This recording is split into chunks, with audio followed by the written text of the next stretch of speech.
Hey everyone, this is the Jedi Council of Florida back again with the much promised tutorial of the game Zabak. Well, Disney likes to call it the Han Solo card game. What were they thinking? Oh, they weren't. Okay, that's enough low blows for now. Basically, you have your cards, the chips, and the dice of I will fuck your hand over. It happened a lot the last time we played. I think everybody rolled horribly. That aside, you shuffle the deck, deal each person that's playing 2 cards, take the top card, put it down, and however many people are playing is how many chips you put in the pot. Whoever wins gets their first choice pick, the next person gets their choice, and then however many people are playing until there's nothing left. When you start your next round, you put more chips into the pot. There are hands. This is the list. I'm not going to leave it up here forever, but I will cover some of them.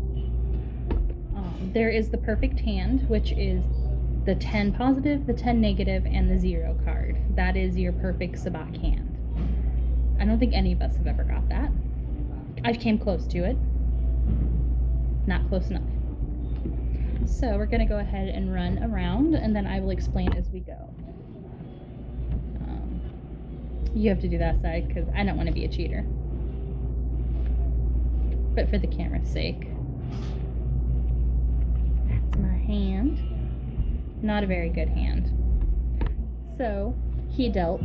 Person on the left goes first. You have the option of taking this card or drawing from the pile to add to your hand. You also have the option of discarding a card from your hand before ending your turn. So, for sake, I'm going to take this and I'm going to drop this. Now, you'll notice the one was green and one is red. The green are positive numbers, the red are negatives. The key is to be at 0 or as close as possible without going negative. You could be a positive 8 and a negative 3, but the positive 8 will still come before the negative 3. Don't ask. I don't make the rules. Just saying. Alright. First round, I did mine. He would, or whoever's playing, would do their draw. And then chose to discard. That's round 1. Between rounds 1 and 2, you roll the dice. This is good. If they don't match, nothing happens. If the symbols, however, end up matching, you must discard your entire hand and redraw it. Some people may like that because you can get what you want. Some of us don't want that. If we have good hands, you've just ruined our hand. Like I told you, horrible dice. Make sure the person with the best dice rolling hand rolls the dice. Because if the bad people roll the dice, everyone might as well just walk away from the table before somebody gets hurt. Start of round 2. Going to draw. Nope. We don't want that. That's bad. Then it's the next person's turn.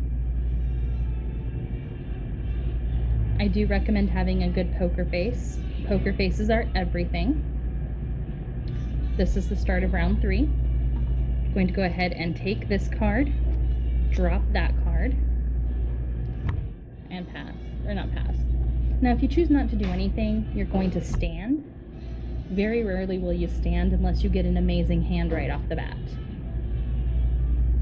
So now, it's at the end of the 3rd round, before the reveal. Again, you roll the dice.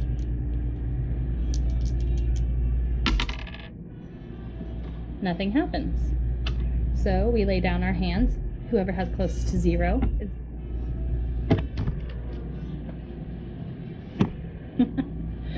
We both hit 0. Plus 3, negative 3 is 0. 9 minus 8 is 1, minus 1 is 0.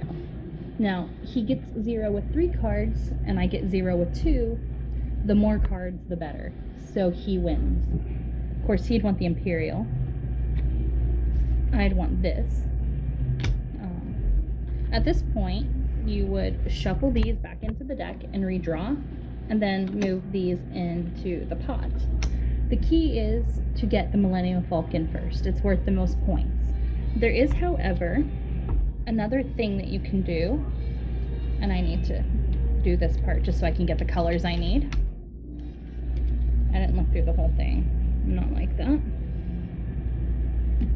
If you collect 4 of the blue or 4 of the red, at the end of the game, when there's no more tokens, you can take the Millennium Falcon from whoever has gotten it. Yes. 4 red or 4 blue in your pot, well, it's not really your pot, it's your rewards, gets you the option to look at the person and go, I want your falcon, and to take it. You give them nothing in return. They simply lose. So, that being said, this game is like Monopoly. It can break friendships. Well, I don't know if it can break friendships. I think we're all still pretty good friends here. But, see if I can grab that Millennium Falcon. I don't know where it is. Oh, here it is. Bottom. We had to play a lot to get to it. This is what you want. That said, I can't think of any other things because that's the base tutorial. You just repeat until you run out of these. And I do recommend pen and paper so that you can keep score on these, so you can add them up at the end and see who has the most. Last time we played, see, 4 rounds until these were gone, and we did it twice.